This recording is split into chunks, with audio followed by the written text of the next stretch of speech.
Hello friends, welcome to drone academy. நம்ம இன்னைக்கு இந்த வீடியோ பதிவில் என்ன பற்றி பார்க்க போகிறோம் அப்படின்னா, தமிழ் புது தமிழில் வந்து பார்த்திங்க அப்படின்னா வினைச்சொல் அப்படின்ற ஒரு டாபிக். ஓகேவா? ரொம்ப ஒரு முக்கியமான டாபிக். கடந்த குரூப் 4 குரூப் 2 தேர்வு எடுத்துட்டிங்க அப்படின்னா எந்த ஒரு தேர்வாக இருந்தாலும் மினிமம் 2 கொஷின் வந்து பார்த்திங்கன்னா இந்த டாப்பிக்கை பேஸ் பண்ணி வந்து பார்த்தீங்கன்னா கொஷின் கேட்குறாங்க.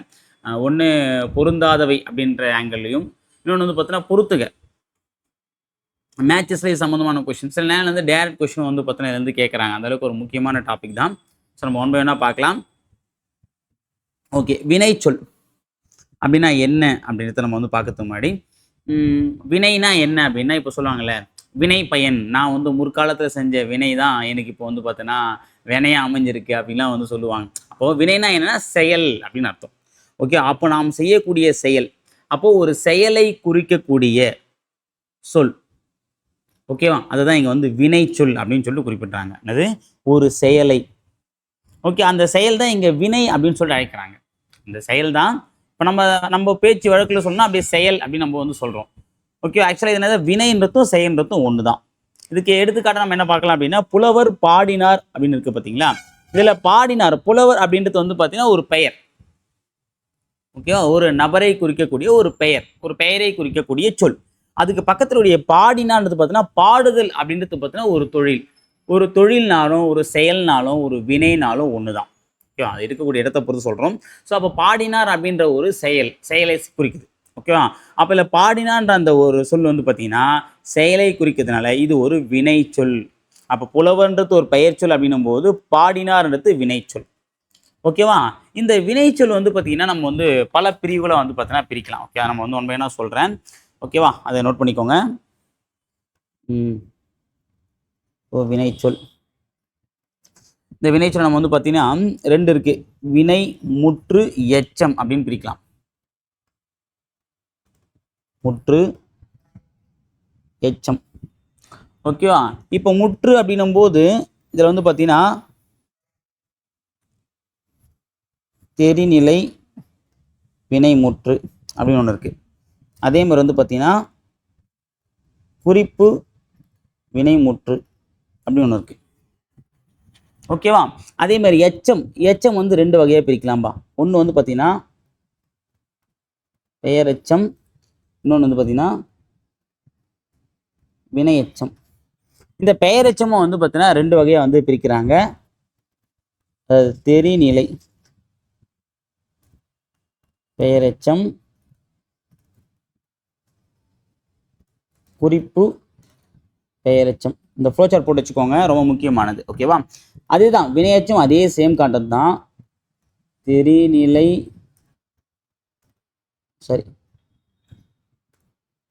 தெரிநிலை வினையச்சம்,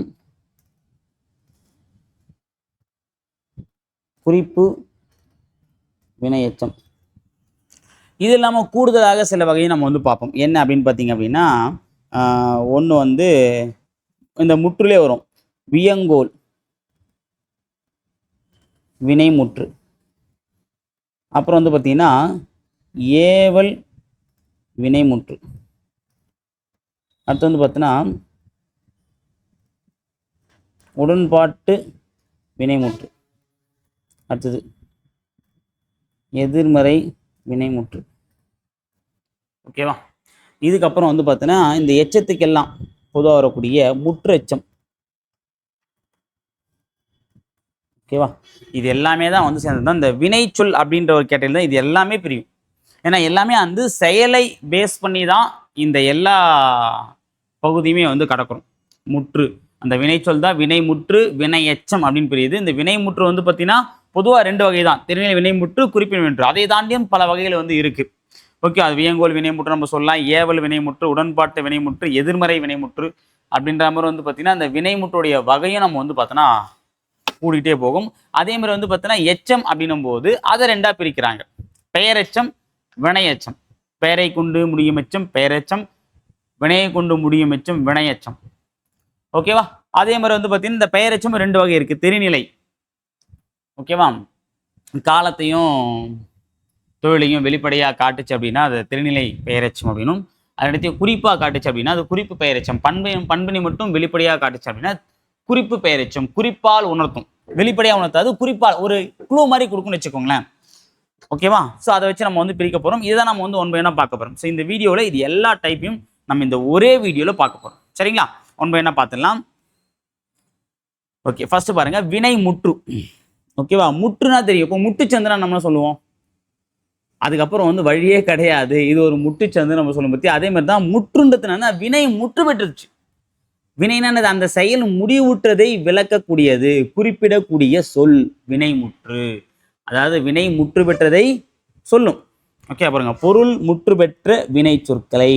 பொருளானது இப்போ ஒரு சென்டென்ஸ் மேக் பண்ணுறோம் அப்படின்னா அது ஒரு பொருளை பேஸ் பண்ணி தான் மேக் பண்ணுறோம். அப்போ அந்த வினை முற்று பெற்றதை குறிக்கக்கூடிய சொல் தான் இங்கே வினை முற்று. அல்லது முற்று வினை. முற்று வினை அது வேற எதுவும் நினச்சிக்காதீங்க. வினை முற்றுனாலும் முற்று வினைனாலும் சேம் தான். ஓகேவா? அதாவது தங்கப்பதக்கம் தங்கப்பதக்கம் ரெண்டுமே சேம்ன்ற மாதிரி முற்று வினைனாலும் வினை முற்றுனாலும் சேம் தான், மாற்றி போட்டிருக்காங்க, அவ்வளோதான். ஓகேவா? இதுக்கு எக்ஸாம்பிள் வந்து புலவர் பாடினார், அதே எடுத்துக்கலாம். இதில் பாடினார் அப்படின்றது வந்து பார்த்தீங்கன்னா வினை முற்று பெற்றதை குறிக்கிறது. அதாவது புலவர் அப்படின்றவர் வந்து பாட்டு பாடிவிட்டார் அப்படின்றத சொல்றாங்க. அப்போ பாட்டு பாடி முடிச்சிட்டாரா, அப்போ வினை முடிவடைஞ்சிச்சு. அப்போ வினை அவர் பாடி முடிச்சிட்டாருன்னு சொல்லிட்டு அந்த வினை முற்று பெற்றதை குறிக்கக்கூடிய சொல்லு இங்கே தான் பாடினார்ன்றது. அப்போ இந்த பாடினார்ன்றதை வினை முற்று அப்படின்னு குறிப்பிடுறாங்க. இது மட்டும் இல்லாமல் வந்தான், பாடுகிறான், பேசுவான், நடந்தான், அழுதான், ஓடினான், சென்றான், ஓகே, உறங்கினான், படித்தான், படுத்தான், நடந்தான், நடித்தான், கடித்தான். ஓகே, இது எல்லாமே வந்து பார்த்தீங்கன்னா வினை முற்று பெற்று தான். அதுக்கு முன்னாடி வரக்கூடிய வினை எதுவானா இருக்கணும். இந்த சொல்லு போட்டால் அங்கே முடிஞ்சு போச்சுன்னு அர்த்தம். ஸ்டாப், இது போட்டால் டெட் அண்ட். இப்போ நம்ம வந்து பார்த்தீங்கன்னா ஒரு ரோட்டில் போயிட்டு இருக்கோம், ஒரு பேரிகேட் போட்டான்னு என்ன அர்த்தம்? டேக் டைவர்ஷன், இதுக்கப்புறம் இந்த பக்கம் போகலான்னு அர்த்தம். அதே மாதிரி தான் ஒரு பேரிகேட் மாதிரி தானே அது இந்த வினை முற்று. இத்தொடரில் பாடினார் என்னும் சொல் வினையின் முடிவை குறிப்பிடுவதால் இது வினைமுற்று. இவ்வாறு ஒரு பொருள் செய்த தொழிலை குறித்து வந்து முற்று பெற்ற சொல் வினைமுற்று. பார்த்தீங்கன்னா இவ்வாறு ஒரு பொருள் செய்த தொழிலை குறித்து, ஓகே, என்ன தொழிலை செய்தோ அதை குறித்து வந்து அந்த செயல் முற்று பெற்றுச்சு அப்படின்னா அது வினைமுற்று அப்படின்னு சொல்றாங்க. இது வந்து பார்த்தோன்னா திணை, பால், எண் ஆகியவற்றை காலத்தையும் காட்டும். இப்போ திணைனா என்னன்னு தெரிஞ்சுக்கணும். திணைனா வந்து உயர்திணை, அக்ரிணை. இது தெரியாதவங்க கீழே டிஸ்கிரிப்ஷன் வந்து பார்த்தீங்கன்னா இதை பற்றி நம்ம ஒரு வீடியோ ஆல்ரெடி வந்து இந்த பொது இலக்கணம் அப்படின்ற டாபிக் இது வரும். ஓகே, ரொம்ப முக்கியமானது. டிஸ்கிரிப்ஷன் கொடுக்குறேன். இந்த திணை, பால், எண், இடம்ன்றதை பற்றி தெரியாதவங்க கீழே அதை பார்த்துக்குவாங்க. அந்த வீடியோ பார்த்தீங்கன்னா ஈஸியாக புரிஞ்சுக்கலாம். இப்போ பால்னா ஐவகை பால் இருக்கு. என்னும் போது பார்த்தீங்கன்னா தன்மை முன்னிலை இருக்கு. சரி, என்னும் போது பார்த்தீங்கன்னா ஒருமை பன்மை, ஓகேவா, அது இருக்கு. இடம் அப்படின்னும் போது பார்த்தீங்கன்னா தன்மை முன்னிலை படர்கை. காலம் போது இறந்த காலம், எதிர்காலம், நிகழ்காலம் இருக்கு. சரியா? ஸோ இதெல்லாம் வந்து பார்ப்போம். அப்போ இந்த வினை முற்று வந்து என்ன பண்ணோம்? திணை. இப்போ வந்தான் எடுத்துக்கலாமா? இப்போ நம்ம வந்தான் எடுத்தோம் அப்படின்னா திணை என்னது? வந்தான் அப்படின்னும் போது ஆண்மகன், அப்போ உயர்திணை. ஆடு மாடனா அக்ரிணை. வந்தது அப்படின்னா அது அக்ரிணை போடும். வந்தான் உயர்திணை. பால் ஆண்பாலுக்குரியது, அப்போ ஆண்பால். எண் வந்தான்றது ஒருத்தன் தான், அப்போ ஒருமை. காலத்தை வந்தான்றதுனது முடிஞ்சு போச்சு, அப்போ இறந்த காலம். அப்புறம் இறந்த காலம், ஓகேவா, அதாவது ஆண்பால், ஒருமை, உயர்திணை எல்லாத்தையும் காட்டுச்சா? இதான அது வினைமுற்று. அதாவது எல்லாத்தையும் காட்டும். ஓகேவா? நம்ம ஈஸியாக தெரிஞ்சுக்கலாம். இதெல்லாம் காட்டலாம், அது வினைமுற்று இல்லைன்னு நம்ம தெரிஞ்சுக்கலாம். அடுத்து வினைமுற்றுடைய வகைகள் வந்து தெரிநிலை வினைமுற்று, குறிப்பு வினைமுற்று. ஃபர்ஸ்ட் தெரிநிலை வினைமுற்று பார்க்கலாம். எக்ஸாம்பிள் வச்சு நம்ம பார்க்கலாம். உழவன் வயலை உழுகிறான். உழவன் வயலை உழுகிறான் அப்படின்னு நம்ம வந்து பார்க்கலாமா? இதில் வந்து பார்த்தீங்க அப்படின்னா இத்தொடரில் உழுகிறான் என்னும் சொல் வினைமுற்றாகும். ஏன் இது வினைமுற்று நம்ம சொல்கிறோம்? வினை முற்று பெற்றதை குறிக்கும் சொல் வினைமுற்று. அப்போ இங்க பாருங்க, உழவன் வயலை உழுகிறான். அப்போ இந்த உழுதான் அப்படின்னும் போது இந்த வார்த்தை வரும்போது இந்த சென்டென்ஸே வந்து பார்த்தீங்கன்னா முழுமையடையுது, முடியுது. அப்போ முடிக்கக்கூடிய வார்த்தை தான் இங்கே வினைமுற்று நம்ம வந்து சொல்கிறோம். சரியா? ஓகே. அப்போ தெரிநிலை வினைமுற்றுனா என்ன குறிப்பிடுறாங்க அப்படின்னு பார்த்தீங்கன்னா, அதாவது நல்லா கவனிச்சுக்கோங்க. செய்பவன், கருவி, நிலம், செயல், காலம், செய்பொருள் ஆகிய ஆறனையும் வெளிப்பட உணர்த்துவது தான் அது தெரிநிலை வினைமுற்று. இது எல்லாத்தையும் வெளிப்படையா ஓப்பனா சொல்லிடும். ஓகேவா? இப்போ எக்ஸாம்பிள் வந்து பார்த்தீங்கன்னா உழுகிறான்ற வார்த்தை எடுத்துப்போம். உழுகிறான், செய்பவன் யாரு? உழவன் தான் உழுவான். அப்போ இதை வச்சு நம்ம இந்த கொஸ்டின் கேளுங்க. ஆறையும் கேளுங்க, வெளிப்படும் பாருங்க. உழுகிறான் யாரு? உழவன் தான் உழுவான். ஓகே, உழுகுறானா எதை வச்சு உழுவான்? ஏறு வச்சு, ஏறு மாடுகளை வச்சு தான் உழுவான். அதே இந்த காலத்துக்கு அப்படின்னா டிராக்டரு நம்ம சொல்லிக்கலாம். அடுத்து வந்து பார்த்தா நிலம் உழுவ எங்கே உழுவான்? டைல்ஸ்லேயே உழுவான், வயலில் தான் உழுவான் அது. அடுத்து வந்து பார்த்தீங்கன்னா செயல். என்ன செயல்? உழுதல், அதாவது அந்த நிலத்தை வந்து பார்த்தீங்கன்னா பதப்படுத்துதல். அடுத்த காலம், உழுகிறான் அப்படின்னு சொல்லிட்டாங்க. ஓகே, உழுகிறான் அப்படின்போது பார்த்தீங்கன்னா உழுது கொண்டு இருக்கிறான் அர்த்தம். கிரான் கிரான் கிரு கின்று ஆண் என்று வந்தால் என்னது? அது நிகழ்காலம். அப்போ நிகழ்காலம் நிகழ்காலம். அடுத்து செய்பொருள் அப்படின்னும் போது பார்த்தீங்கன்னா இதனால் உருவக்கூடிய பொருள் அது. இப்போ உழுதா என்ன ஆகும்? அந்த அந்த நிலமானது பதப்படும். ஓகேவா? அந்த இதுவா, அதாவது மட்டமாக இருக்கக்கூடிய நிலம் வந்து பார்த்தீங்கன்னா அங்கங்கே வந்து பார்த்தீங்கன்னா அந்த தோண்டி வைக்கப்பட்டு ஒரு அந்த வயல், அதை நம்ம எப்படி சொல்லுது அப்படின்னா அதை உழுவதற்கு ஏற்ற இடமா மாற்றப்படும். ஓகே, அதான் இங்கே சொல்கிறாங்க. ஒரே நிமிஷங்க.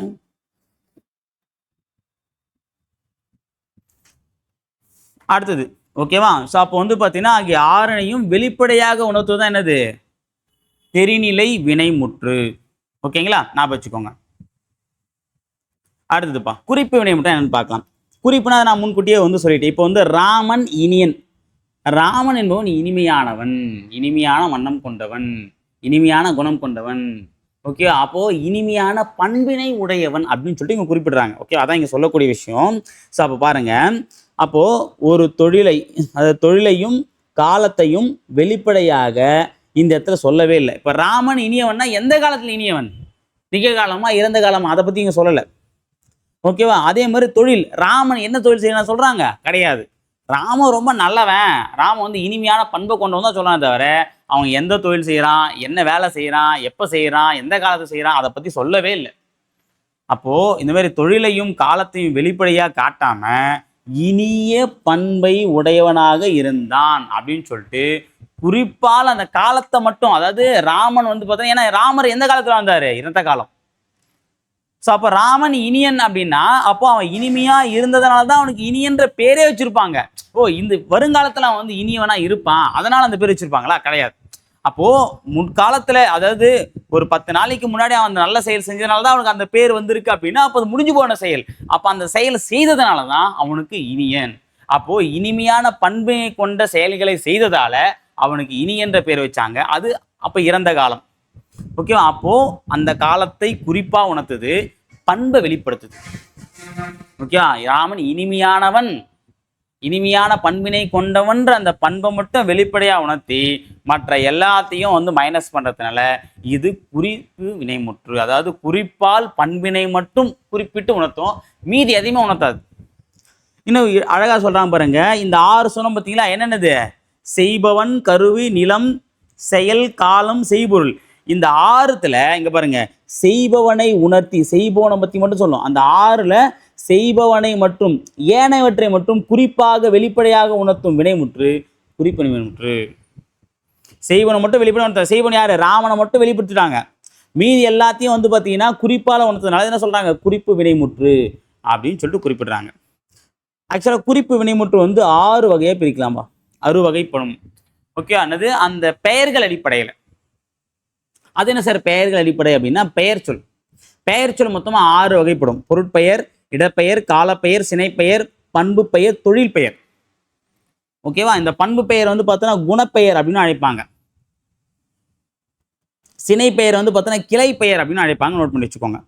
ஓகே, இப்போ புகழேந்தி பொன்னன் அப்படின்னா புகழேந்தி பொன்னை உடையவன். பொன் என்பது வந்து பார்த்தோன்னா பொருட்பெயர். வேலன் மதுரையான், வேலன் மதுரையை சார்ந்தவன், மதுரைன்றது இடப்பெயர். நடராசன் திருவாதிரையான், திருவாதிரை நட்சத்திரம் காலத்தை உணர்த்தும், காலப்பெயர். வள்ளல் செங்கண்ணன், செங்கண்ணன் செம்மையான கண்களை உடன், கண் என்பது நம்ம உடலோட ஒரு உறுப்பை சொன்னா சினைப்பெயர். ராமன் இனியன், இனிய பண்பை உடையவன், பண்பு பெயர். சரவணன் நடிகன், நடித்தல் அப்படின்ற தொழிலை சொல்றது தொழில் பெயர். ஓகேவா? அவ்வளோதான். அடுத்தது ஏவல் வினைமுற்று. இது இல்லாமல் மற்ற வினைமுற்று இங்கே நம்ம பார்த்துருவோம். ஏவல் அப்படின்னா என்ன அப்படின்னா, இந்த பில்லி சுனி ஏவல்னு சொல்ல பற்றி அந்த ஏவல் நினச்சிட போறீங்க. ஓகேவா? ஏன்னா இந்த ரத்த கட்டையெல்லாம் ஏவி விடுவாங்க பார்த்தியா? ஸோ அதை வச்சே நம்ம இதை சொல்லிக்கலாம் ஈஸியாக. இப்போ வந்து இந்த கவுண்டமணி படத்தில் கூட பார்த்தீங்க அப்படின்னா கவுண்டமணி செந்தில் இருப்பாங்க. அப்போ வந்து பார்த்தோன்னா தம்பி அந்த ஒரு பூசாரி கிட்ட போயிட்டு வந்து கேட்பாங்க, தம்பி என்கிட்ட ஒரு அருமையான ரத்த கட்டையர் இருக்குது, அதை நான் உன் மேலே ஏவி விடுறேன், ஓகேவா?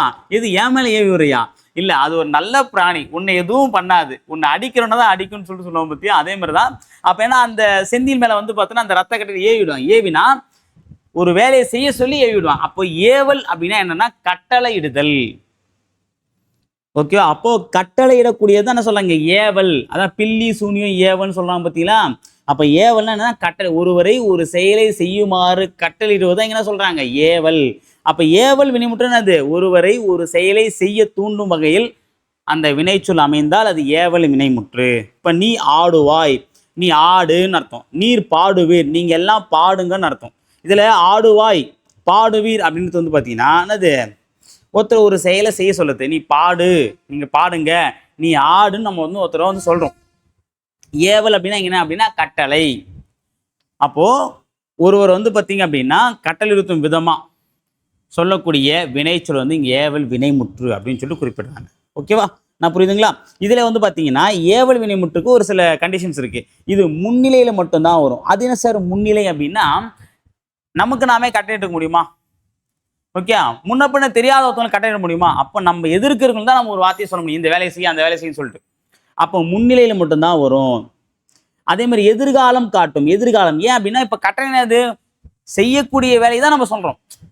இப்போ நம்ம ஒரு வேலை சொல்கிறோம் அப்படின்னா சொன்ன பிறகு தான் செய்ய முடியும். அப்போ எதிர்காலத்துக்கு ஏற்ற மாதிரி தான் அந்த வார்த்தை அமையும். அப்போ கட்டளை இடுறோம் அப்படின்னா எதிர்காலத்தை செய்யக்கூடிய வேலைக்கு தான் நம்ம கட்டளை விடும். அப்போ தான் இது எதிர்காலத்தை காட்டும். அதே மாதிரி ஒருமை பன்மைகளில் தனித்தனியாக வரும். ஒருமையிலையும் வரும், பன்மையிலையும் வரும். இங்கே பாருங்க, நீ ஆடுவான்றது நீன்றது ஒரு ஆள், ஒருத்தரை மட்டும் ஆட சொல்றது. அப்போ ஒருமையா? நீர் ஆடுவீர், நீர் பாடுவீர் அப்படின்னா அங்கே பன்மை, நீங்க எல்லாம் பாடுங்கன்னு அர்த்தம். அங்க நீர் அப்படின்னு பார்த்தீங்கன்னா நீங்கள் அப்படின்னு சொல்லிட்டு பொருளை குறிக்கக்கூடியது. ஓகேவா? அப்ப நீர் இங்க பன்மை, இது பன்மை, இது ஒருமை. ஓகேவா? ஞாபகம் வச்சுக்கோங்க. ஸோ இதெல்லாம் அதுக்கான டேர்ம்ஸ் அண்ட் கண்டிஷன். இதை கூட எக்ஸாம்ல கேட்கலாம். அடுத்து பாருங்க, இதுலேயே வந்து பார்த்தீங்கன்னா இப்போ ரீசெண்டாக எக்ஸாமில் கேட்டிருந்தாங்க, விகுதி பெறாத ஏவல் ஒருமை வினைமுற்றுகள், விகுதி பெற்ற ஏவல் ஒருமை வினைமுற்றுகள், விகுதி பெற்ற ஏவல் பன்மை வினைமுற்றுகள். அதை நம்ம வந்து தனித்தனியாக பார்த்துக்கலாம். இதை கண்டிப்பாக கேட்கலாம். ஏவல் அப்படின்னா ஒரு செயலை செய்ய சொல்றது. விகுதி வராமல் வரும். விகுதினா என்னன்னா, இப்போ பகுதினா முன்னாடி இருக்கிறது, விகுதினா லாஸ்ட் இருக்கிறது. இப்போ படித்தல் எடுத்துக்கலாமே, இந்த படித்தல்ல படின்றது வந்து பார்த்தீங்கன்னா பகுதி, தல் அப்படின்றது வந்து பார்த்தீங்கன்னா என்னது? விகுதி. அப்படி பார்க்கும்போது இங்கே வந்து பார்த்தா நடத்தல்ல தல் இல்லை பாருங்க. நீ போ, நீ போ போதல், நீ படித்தல், அப்போ நட, நீ போ, நீ படி.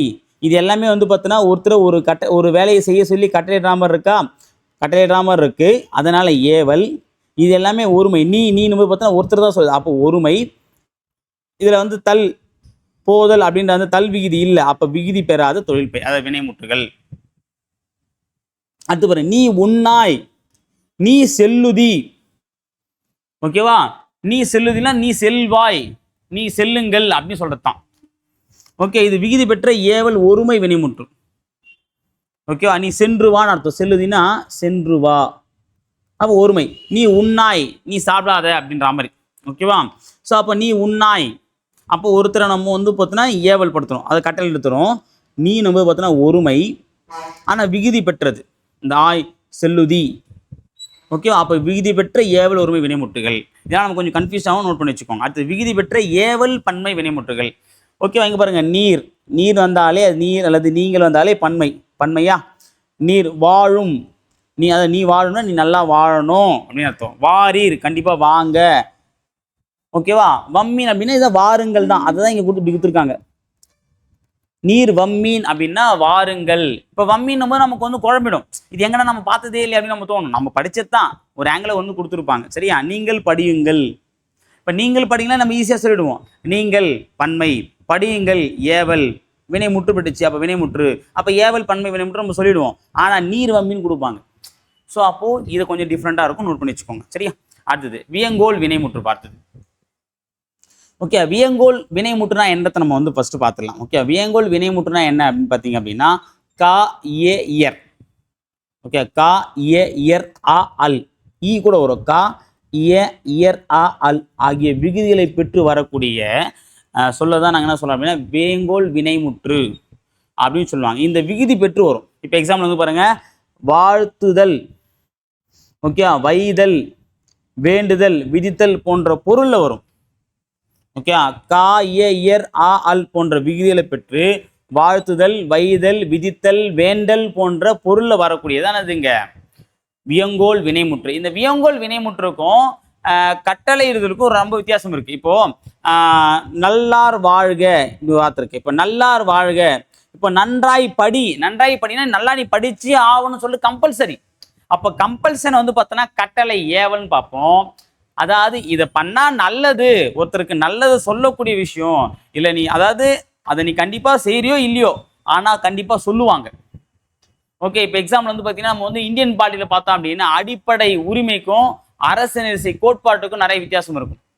அடிப்படை உரிமை பார்த்தீங்கன்னா எல்லாருக்கும், அடிப்படை கடமைக்கும் அரசியலரசை கோட்பாடுக்கும். அடிப்படை கடமை வந்து கம்பல்சரி எல்லாமே பண்ணணும். அரசியலரசை கோட்பாடு டிபிஎஸ்பின்றது பார்த்தீங்க அப்படின்னா கவர்மெண்ட் பண்ணலாம், பண்ணாமலும் இருக்கலாம், அந்த மாதிரி. ஓகேவா, இது நல்லது கிடையாது சொல்றது. ஓகே, அப்படின்னா வச்சுக்கோங்க. நல்லார் வாழ்க, அப்போ வாழ்த்துதல். தீயார் அழிக, தீயெல்லாம் ஒழியணும், அப்போ அது வைதல், வைதல் திட்டுறது. நலம் அருள்க, ஓகேவா, இது வேண்டுதல். ஒருத்தர் நம்ம எனக்கு நலம், எனக்கு நல்லது சொல்லுங்க, நல்ல கருத்து சொல்லுங்க. நம்ம போயிட்டு வந்து பார்த்தோன்னா இறைவன் அருள் பெறணும் நம்ம சொல்ல பற்றி. அப்போ இறைவன் அருள்னா இறைவனுடைய அன்பை பெறத்து சொல்றாங்க. அப்போ நல்லன செய்க, விதித்தல், நல்லதெல்லாம் செய்ப்பா, இவ்வளவு துணி சம்பாதிக்கிற, நீ நல்லதெல்லாம் செய்யம்பா. ஓகே, நீ 4 இடத்துக்கு போற, இதெல்லாம் செய்யும்பா நம்ம சொல்ல பற்றி அது. ஓகே, அப்போ வாழ்க, அழிக, அருள்க, செய்க எனும் வியங்கோல் வினைமுற்றுகள் வாழ்த்துதல், வைதல், வேண்டுதல், விதித்தல் பொருளில் வந்துள்ளன. இவை 4ம் மரியாதை ஏவல்களே. இதுவும் ஒரு ஏவல்கள் தான், அதாவது ஒரு கட்டளை தான். ஆனால் இது ஒரு எப்படி சொல்றது, மரியாதை நிமித்தமாக சொல்றது. கண்டிப்பாக நீ செஞ்சாகணும்னு சொல்லிட்டு இப்போ ஒழுங்காக படிக்கலாம் உட்காந்து வீட்டில் பெரம்பத்து அடிப்பாங்களா, அந்த மாதிரி அடிக்க மாட்டாங்க. சொல்லிட்டாங்கப்பா, நான் வேலையை போய் பார்த்துப்பாங்க, பார்த்து நடந்துக்கோப்பா, நல்லா இருப்பா, ஆயுஷ்மான் பவன் சொல்றது. இதெல்லாமே வந்து பார்த்தீங்கன்னா வியங்கோல் வினைமுற்று வந்துடும். நல்லாரு, உஷாராரு, இந்த பக்கம் போனால் வந்து பார்த்தீங்கன்னா ஆக்சிடென்ட் ஆகிடும் சொல்றது வந்து பார்த்தீங்கன்னா அது ஏவல், நான் வச்சுக்கோங்க. ஓகேவா.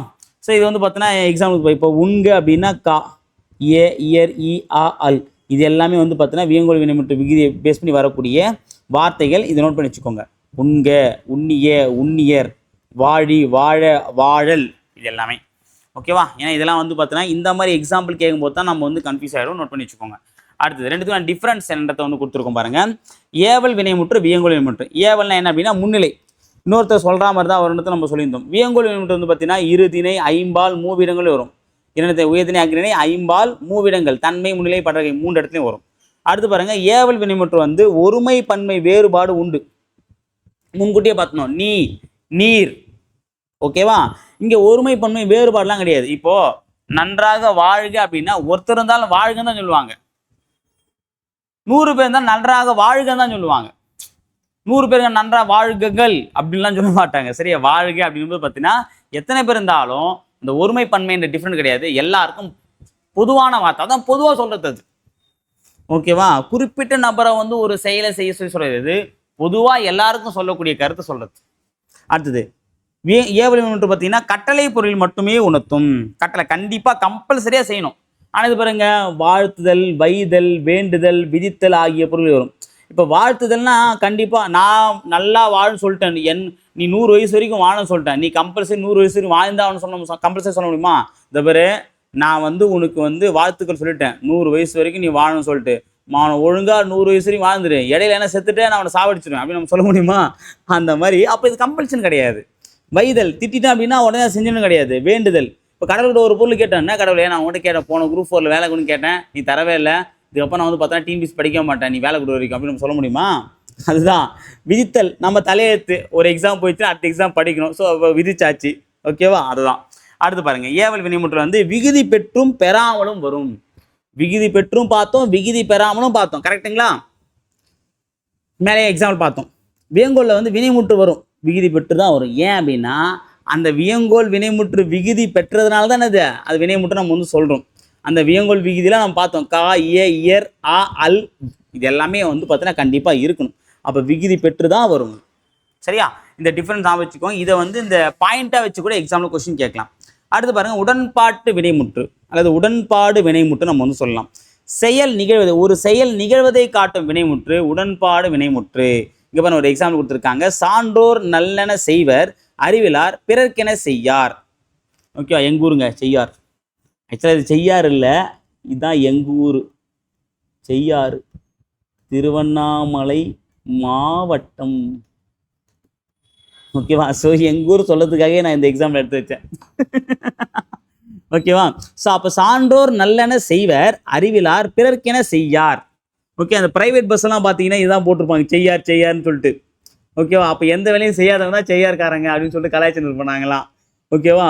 ஸோ இந்த ஊர் தான் உண்மையான ஒரு செய்யாறு. இந்த மாதிரி வந்து யாருன்னா எங்களை கலாய்ச்சாங்கன்னா உடனே திருவத்திபுரம் சொல்லிடுவோம். ஏன்னா எங்கள் ஊருக்கு இன்னொரு பேர் என்ன இருக்குன்னா திருவத்திபுரம் நகராட்சி. ஓகேவா? நீங்கள் நெட்லாம் பார்த்தீங்கன்னா திருவத்திபுரம் தான் காட்டும். மேப்பெல்லாம் கூட நீங்கள் எடுத்து பாருங்கள், திருவண்ணாமலை டிஸ்ட்ரிக்ட்ல வந்து பார்த்தா திருவத்திபுரம் தான் இருக்கும். ஓகேவா? யாருன்னா எங்களுக்கு செய்யான்னு கலாய்ச்சாங்க அப்படின்னா திருவத்திபுரம் சொல்லுவோம். டக்குன்னு அப்படி வேறு ஊராக மாறிடுவோம்.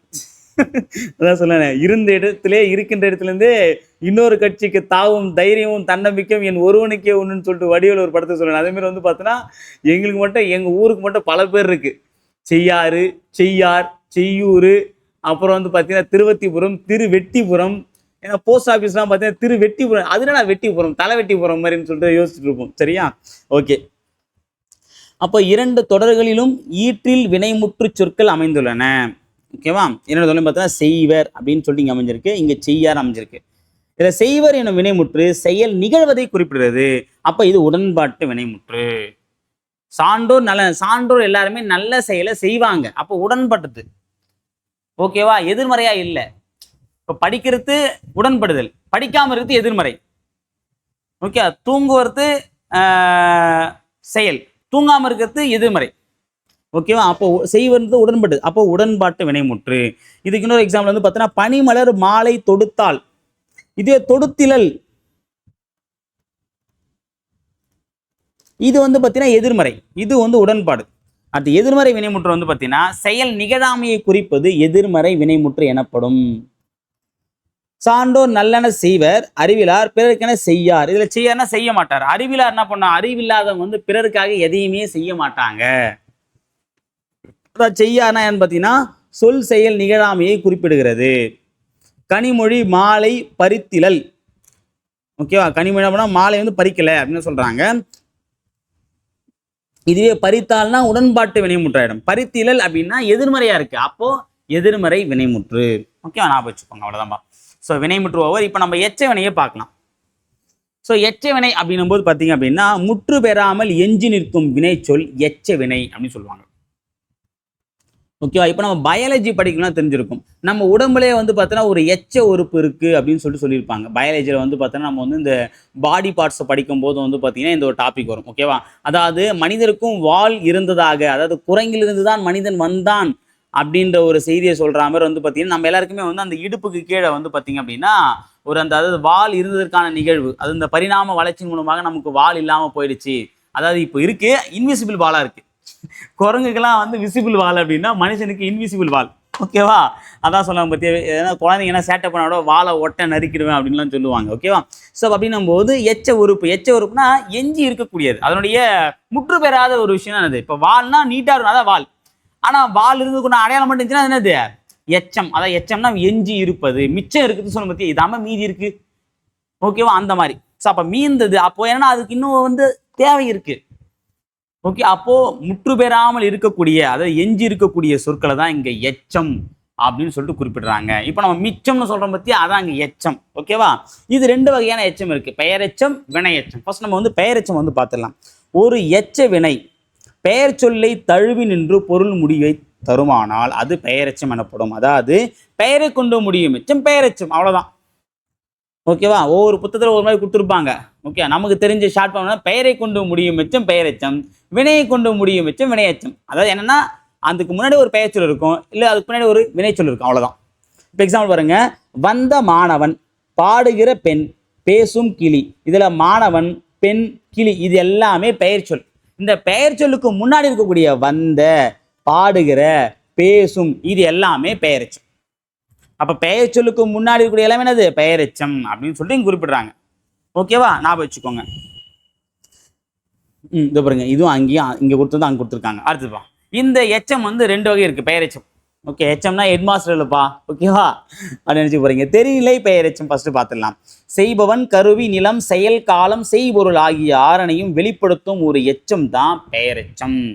சரி, ஒரு எச்ச பெயர் சொல் தான் அது இங்கே வந்து பார்த்தீங்கன்னா தெரிநிலை பெயரெச்சம்னு சொல்லிட்டு சொல்கிறாங்க. ஓகேவா? இது செயலையும் அதாவது தொழிலையும் காலத்தையும் தெளிவாக உணர்த்தும். நல்லா கவனிச்சுக்கோங்க.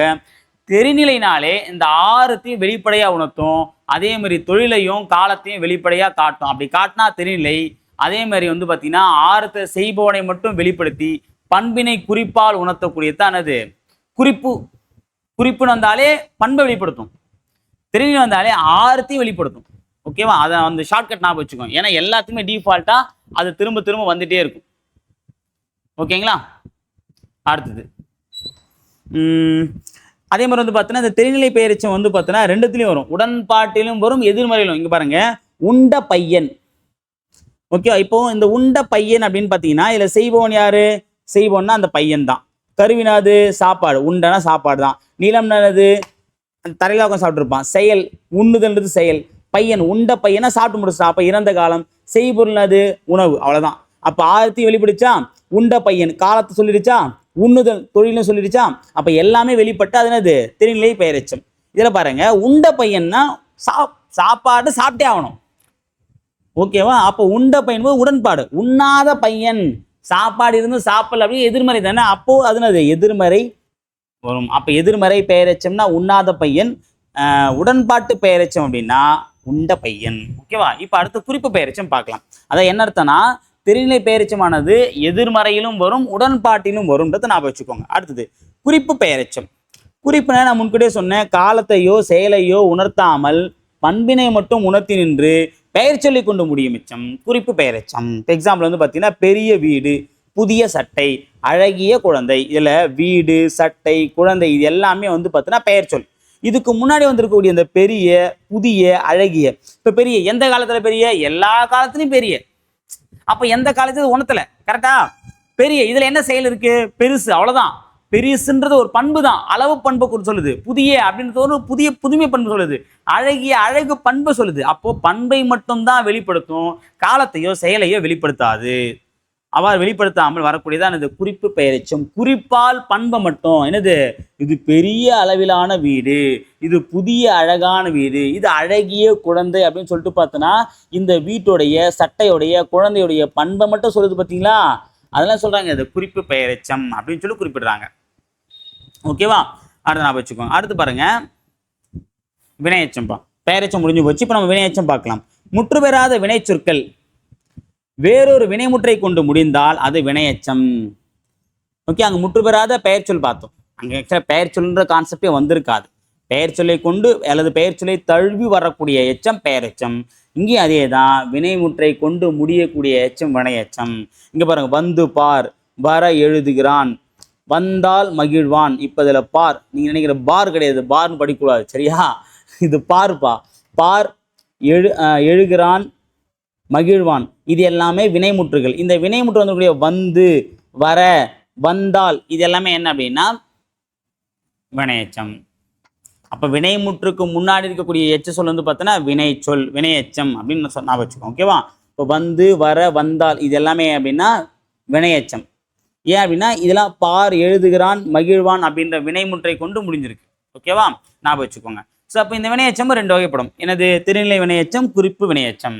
தெரிநிலை வினையெச்சம் அது சிம்பிளாக நாம் தெரிஞ்ச விஷயம் தான். ஆல்ரெடி செய்பவன், கருவி, நிலம், செயல், காலம், செய்பொருள் ஆகிய ஆறையும் வெளிப்படுத்தும், செயலையும் காலத்தையும் வெளிப்படையாக காட்டும். அதான் என்னது தெரிநிலை வினையெச்சம். எழுதி வந்தான், ஓடி சென்றான். இப்போ எழுதி, ஓடி இதெல்லாமே வினையெச்சம் தான். இங்கே பாருங்க, வந்தான்.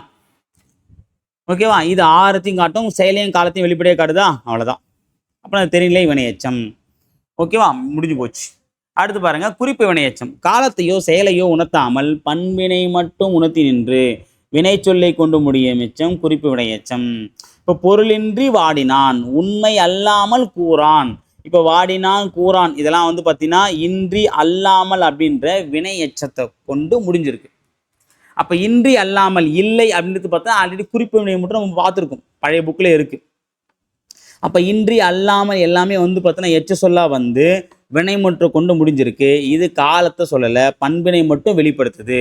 என்கிட்ட எதுவுமே இல்லை அப்படின்ற அந்த இல்லை பண்பையும், அல்லாமல் இது இல்லாமல் எதுவும் இல்லை அப்படின்ற பண்பையும் இங்கே வெளிப்படுத்தினால இது பண்பின் அடிப்படையை மட்டும் உணர்த்துது, வேற எதையுமே வெளிப்படையாக உணர்த்தலை. அதனால் இது என்னது குறிப்பு வினையெச்சம். ஓகேவா. அடுத்தது முற்றெச்சம். இது ரொம்ப ரொம்ப முக்கியமானதுப்பா. முற்றெச்சம் அப்படின்றது பார்த்தீங்க அப்படின்னா 2 வினைமுற்று முட்டிக்கிச்சுன்னா அது என்னது? முற்றெச்சம்பா. 2 வினைமுற்றும் பக்கத்தில் முட்டிச்சுன்னு அது வினைமுற்று. 2 ஹீரோ சண்டை போட்டால் என்னது? வினைமுற்று. நம்ம ஈஸியாக ஞாபகம் வச்சுக்கணும். ஓகேவா. அதாவது ஒரு வினைமுற்று எச்ச பொருளில் வந்து மற்றொரு வினைமுற்றை கொண்டு முடிவது முற்றெச்சம் ஆகும். ஓகேவா. இப்போ எக்ஸாம்பிள் வந்து பார்த்தீங்கன்னா ஜீவா ஒரு படம் வச்சிருப்பார், வந்தான் வென்றான். இது ஒரே வார்த்தை தான். வந்தான் வென்றான், வந்தான் வென்றான், வருவதற்காக வென்றான்றது தான் இங்க முக்கியம். வந்ததால் வென்றான் அப்படின்னு வந்திருக்கலாம். வந்து வென்றான்றதும் ஓகே தான். இப்போ வந்து வென்றான் அப்படின்றது பார்த்தீங்க அப்படின்னா அது என்ன? தெரிநிலை வினைமுற்றாயிடும். இப்போ வந்தான் வென்றான் பார்த்தீங்கன்னா இதுவும் ஒரு வினைமுற்று, இதுவும் ஒரு வினைமுற்று.